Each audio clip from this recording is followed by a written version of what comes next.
La culture caribéenne et africaine à l'honneur jusqu'à demain au carreau du Temple à Paris. Mode, gastronomie, bien-être pour cette 30e édition du marché afro-caribéen. De nombreux exposants venus d'Afrique et des Outre-mer ont fait le déplacement. Objectif, faire découvrir aux visiteurs leurs créations et les tendances du moment. Leïla Guénani et Emmanuel Gia. Cette année, le marché afro-caribéen a vu grand. Dans ce nouvel espace au cœur de Paris, on trouve de tout. Les tendances mode, culture, création culinaire. Et ici, il est question de parfum. À 23 ans, Ingrid a créé sa marque en 2017. Depuis, elle développe son entreprise et ce marché est l'occasion de faire connaître ses nouvelles fragrances au public. Mon parfum best-seller, c'est le numéro 1 qui est à base d'agrumes de pamplemousse, jasmin, vanille. Il est assez boisé et sucré. Je suis un peu métisse au niveau des origines, donc je suis guadeloupéenne et ivoirienne.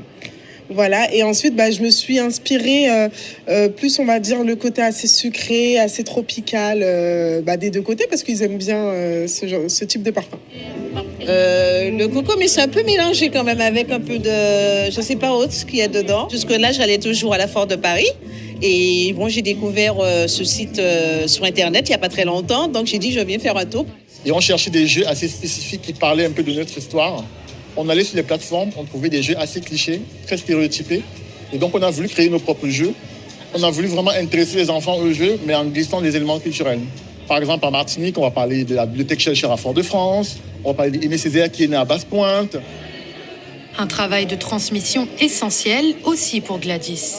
Pour son premier marché, la créatrice met en avant des personnalités pleines de caractère qui ont fait l'histoire de ces régions.